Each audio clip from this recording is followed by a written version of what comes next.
Namaste class 12th, welcome to Mathshala. Today we are going to learn how to attempt those questions in which we need to prove that the relation is equivalence relation. So exercise 1.1 and we are going to take question number 8, 9 and one extra question from exemplar. So let's start with question number 8 where what is given to us? We are given set A and relation on set A. बस इसका मतलब समझ लीजिए पहले.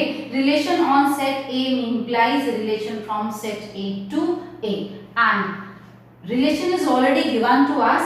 So relation equivalence prove करना है means check करना है relation equivalence है या नहीं. It means we need to check whether the relation is reflexive, symmetric and transitive. तो बच्चों को समझ तो आ जाता है लेकिन उन्हें अटेम्प्ट करना ऑन आंसर शीट वो मुश्किल लगता है, समझ में नहीं आता कैसे करना है. So let's start with it. So the first step is let we have any element from set A. Set A का A is any element such now we know that a minus a the mod is nothing but 0, that is 0 which is an even number. अब हमारा relation क्या है? Relation क्या है? Set of ordered pair where the difference of these two element a minus b mod is an even number. तो देखिए अब a minus a का जो डिफरेंस है वो इवन नंबर है या नहीं? Yes it is an even number. It implies what? a is related to itself, implies a ordered pair relates belongs to the set of relation. It implies set of relation. हाँ ये जरूर लिख देना साथ में. for all a belonging to set A. set A के जितने भी एलिमेंट हैं उनका अपने आप से difference is always an even number. So it implies R is reflexive. ये जरूर लिख देना. Now come to the second step. अब आपने सेकंड स्टेप में कैसे लिखना है? Let A B belongs to this set. A और B के कोई दो एलिमेंट हमारे पास जो हैं such that ये ordered pair set of relation में है. They are related with under this relation. Implies what? इसको आप ऐसे भी लिख सकते हैं. ऐसे लिखा या ऐसे लिखा एक ही बात है. It implies अब ये ऑर्डर्ड पेयर इस रिलेशन में है. It implies what? रिलेशन तो कह रहा है कि इसका डिफरेंस क्या होना चाहिए? एक इवन नंबर होना चाहिए. देखो इवन नंबर को हम ऐसे लिख सकते हैं ना 2m where m is any integer. सो अब हमें ये भी मालूम है a माइनस b मॉड अगर इवन है तो b माइनस a मॉड भी क्या होगा? सेम ही होगा.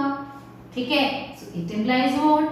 ba first minus second even number आ रहा है तो it means they are related. और अगर से a b belongs to set of relation implies b a also belongs to set of relation. इसका उल्टा हो गया.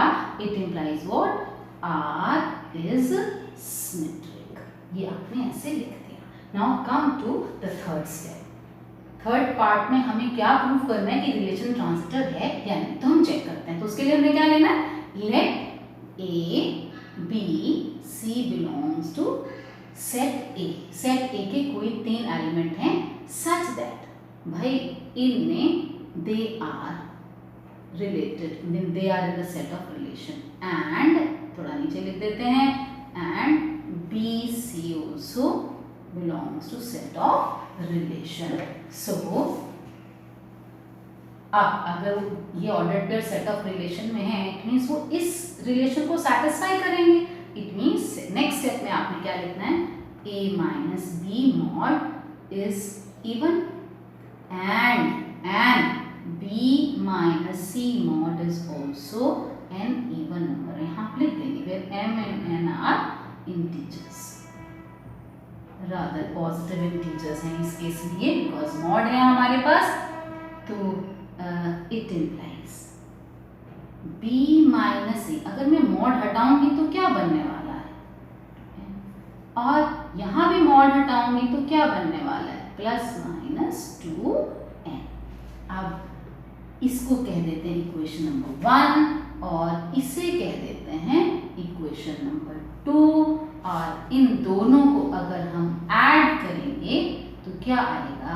a minus b plus b minus c is plus minus 2 common लिया m plus n, और what is on left hand side, a minus c plus minus 2. Sum of integer is again an integer, sum of positive integer is again a positive integer. So अब इसका mod अगर हम लेते हैं तो क्या आएगा, it is to be, b is a positive integer. So अब ये देखो इसलिए this mod is positive, an even number implies AC belongs to set of relation. हो गया ना transitive, A related to B, B related to C implies A related to C. अगर ये दोनों रिलेशन हैं तो थर्ड ये होना चाहिए, और ये आ गया implies R is transitive. अब यहाँ पर क्वेश्चन को छोड़ना है, बिकॉज इसके बाद आपने लिखना है, क्वेश्चन ही है ये, is it equivalence relation. So yes, आप लिखेंगे as R is reflexive, symmetric and transitive, therefore R is an equivalence relation. ये पूरा आपने लिखना है. ओके, इसका नेक्स्ट पार्ट है कि बताइए इस सेट के element they relate to itself and the element of this set also relates to itself. सारे एलिमेंट अपने आप से रिलेट करते हैं इस सेट के और इस सेट के, but no element of this set is related to any element of this set. तो इसका आपने इन शॉर्टकट्स में आपको बता देती हूँ, आप बहुत आसानी से खुद लिख पाएंगे. आपने इस सेट का नाम लिख देना है P, और दूसरे सेट को एक बार अपने सुविधा के लिए ऐसे लिख लीजिए. Now you will write there are each element is odd in set P, so difference of odd number is always odd, therefore difference of odd number is always even.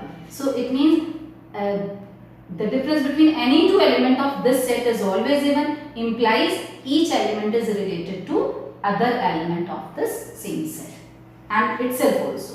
And similarly every element of this set is, difference between even number is again even, so ये भी they relate to each other, but difference between odd and even is always odd. Difference between odd and even is always odd, so therefore no element of this set P is related to this set Q under this relation. So ऐसे आप इसको explain करेंगे. And this important 12th class, now we have done question number 8, and now question number 9 is we have set A having element from 0 to 12, 0, 1, 2, 3 up to 12, and relation on A. It is written relation on A means relation from set A to A, means domain is in the set A and range is also in set A, and relation is what, the two ordered pair, and the difference is multiple, mod of the difference is multiple of 4. So this question is almost same as question number 8 we have already done.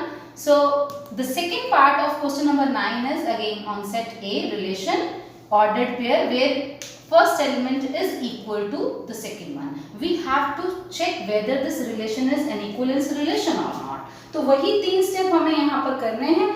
First part आप खुद करेंगे as question number 8, and second part हम यहाँ पर कर रहे हैं. So first we need to check whether the relation is reflexive. तो क्या करेंगे, let A belongs to set A and we know that A is equal to A. हमें मालूम है for all A belonging to set A. वैसे तो हर number अपने equal होता है. अब A is equal to A means what? A belongs to set of relation. For all A is rule लिखना आपने कि सेट A का हर एक एलिमेंट अपने आप से रिलेटेड है अंडर दिस रिलेशन. अब चूंकि the element is related to itself, it implies R is reflexive. हो गया. चलो next step, let A and B both these two elements belongs to set A. Set A के दो element हैं, यहाँ M नहीं डालते, चलो ऐसे करते हैं, A B belongs to set A. मैंने आपको पहले भी पिछले वीडियो में बताया कि जब हमने यस कहना है, प्रूव करना है yes it is symmetric, yes it is reflexive, x, तो हमें एक जनरल प्रूफ देना है और नो कहने के लिए एक एग्जाम्पल काफी है। तो वो एक बार हमें थोड़ा पता खुद ही लग जाता है कि यस इट इज देयर, ये यस ही है, इक्विवेलेंस रिलेशन में आएगा। तो सिमेट्री प्रूफ करने के लिए हम जनरल एग्जाम्पल ही ले रहे हैं, पर्टिकुलर नंबर नहीं ले रहे हैं। सो अब आप देखेंगे, let A and B belongs to set A such that A is related to B. A is related to B का मतलब ये है that this is the ordered pair of set of relation. अब ये set of relation में है, इसका मतलब क्या है? That the first element is equal to the second element. अच्छा, अब अगर A B के equal है, it implies B is equal to A. अब it becomes first and it becomes second. B A, it implies B A belongs to set of relation. देखिए यहाँ से चले थे, A B belongs to set of relation implies B A belongs to set of relation. It implies what? R is symmetric. चलो relation symmetric भी हो गया, तो थर्ड पर चलते हैं, देखते हैं कि ये ट्रांजिटिव है कि नहीं। Let A B C belongs to set A such that A is related to B and B is related to C. इसको दोबारा से लिखते हैं, इसका मतलब है this ordered pair in set R and this ordered pair is in set R. अब ये ordered pair set R में what does it mean? मैं यहाँ लिखती हूँ, it implies A is equal to B क्योंकि रिलेशन यही है and B is equal to C. Relation यही है क्योंकि दो एलिमेंट ऑर्डर्ड पेयर में, ordered pair set of relation में है कब? when the first is equal to the second. Now A is equal to B, B is equal to C, it implies what?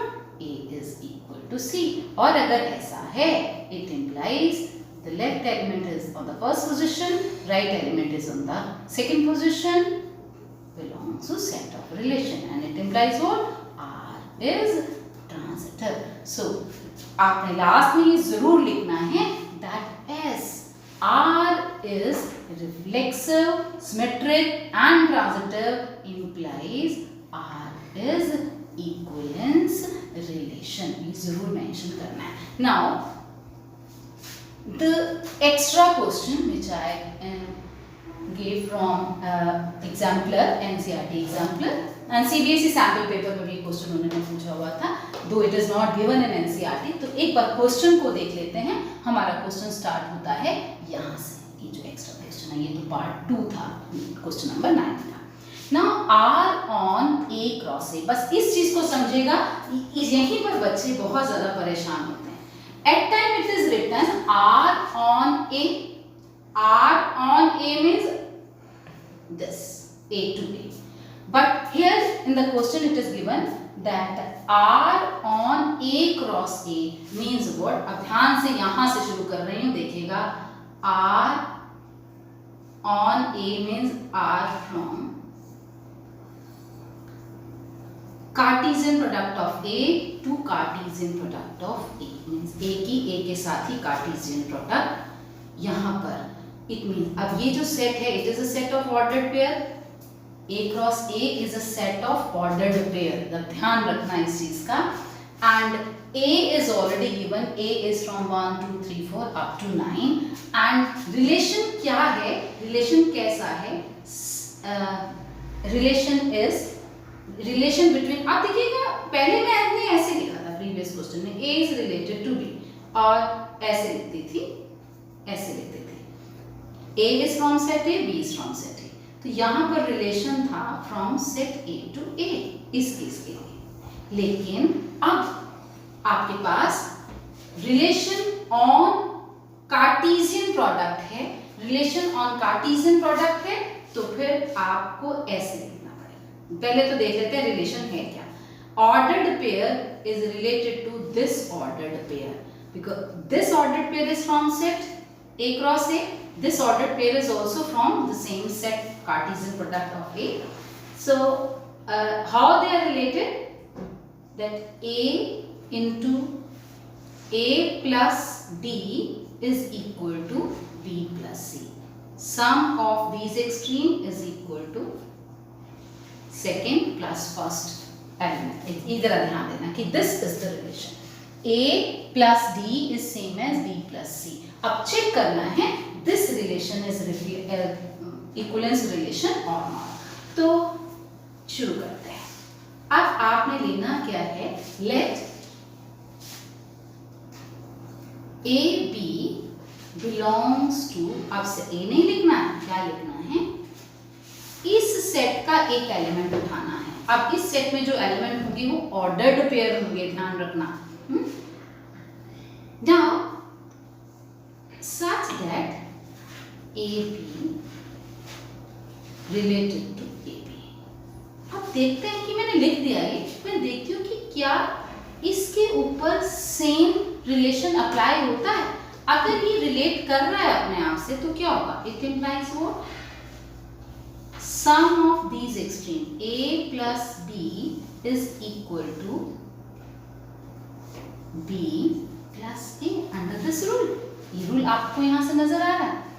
इसकी extremes का sum should be equal to B plus C, second element of the first pair and the first element of the second pair. ये second pair है तो यही चीज है. And which is what, which is true. It means the ordered pair is related to itself. This element is related to this itself. It implies what? R is reflexive. Relation reflexive है. Now come to the second part. Second step. Let, अब हमने दो ordered pair लेने हैं. Let A B C D, ये दो element ले लिए इस सेट के, belongs to A cross A, such that this is related to the second. Now relation with this ordered pair with this ordered pair, ये है, हमने assume कर लिया. अब अगर हम ये प्रूव कर देते हैं this is also related with this with the same relation, तो ये सिमेट्रिक हो जाएगा. चेक करते हैं, अगर ये ऑर्डर्ड पेयर इससे रिलेटेड है, इट मींस ये कौन से रूल को सैटिस्फाई कर रहा है, A plus D is equal to B plus C. अब जरा देखिएगा, इट मींस क्या ये ठीक है. मैंने इसको इधर और इसको इधर कर दिया, hardly matters. Now B plus C same as C plus B, A plus D same as D plus A. Now what does it mean? इसी रूल पर जाइएगा. It is what? C, it implies what? C D is related to A B. That is, ये देखिएगा, C B is equal to B A. आ रहा है ना? Implies R is symmetric. ये symmetric भी हो गया. Now come to the third step. Check करना क्या है हमें, whether the relation is transitive or not. ध्यान से देखना. Now we need to take 3 element. अब यहाँ पर एलिमेंट कैसे हैं, ऑर्डर्ड पेयर में. First ordered pair, second ordered pair and third ordered pair. These 3 elements belongs to A cross A. अच्छा स्पेस कम है, हम इसको जरा रब कर देते हैं और रिलेशन यहाँ लिखा हुआ ध्यान रखना. इसको बिलोंग करते हैं such that, यहाँ लिख रहे हैं such that first element is related to the second element of this pair. ये जो लिखा हुआ है, first is related with second and second is related with third. बस कंफ्यूजन नहीं होना चाहिए. यहाँ पर हम ऑर्डर्ड पेयर ले रहे हैं. पिछले क्वेश्चंस में हम सिर्फ एलिमेंट्स ले रहे थे, यहाँ ऑर्डर्ड पेयर क्यों ले रहे हैं, बिकॉज हमारे पास जो सेट है वो कार्टेशियन प्रोडक्ट है. कार्टेशियन प्रोडक्ट में सिर्फ ऑर्डर्ड पेयर होता है. अच्छा ये एलिमेंट रिलेटेड है, इसका क्या मतलब है, it implies A plus D is equal to B plus C. And यहाँ भी देखिएगा, it implies C plus F is equal to D plus E. Now it implies, see, this is 1, this is 2. Adding 1 and 2, इन दोनों को हम add करते हैं तो what we are getting, A plus D, adding left with in left and right in right, plus C plus F is equal to B plus C plus D plus E. अब देखिए common element कौन से, ये cancel हो रहा, it implies what, A plus F is equal to B plus E. अब हमें मालूम है कि ये एक्सट्रीम वाले होंगे, A यहाँ का फर्स्ट होगा रिलेटेड और F इसका एक्सट्रीम वाले पेयर का होगा, and this is the second element of the first pair and this is the first element of the according to this rule. So it implies what, it implies R is transitive. So as the relation is reflexive, symmetric and transitive, so the relation is equivalence relation. अब आप मुझे comment box में जरूर बताएंगे कि how many of you want, whether you want the solution of question number 10, 11, 12, 13, 14. They are simple question. Triangles are congruent, whether the relation is equivalence or not. Lines in a plane are perpendicular, whether they are, this relation is equivalent equivalence relation or not. तो आप मुझे ये comment box में बताएंगे. If you want the solution, I will give you the solution of these questions.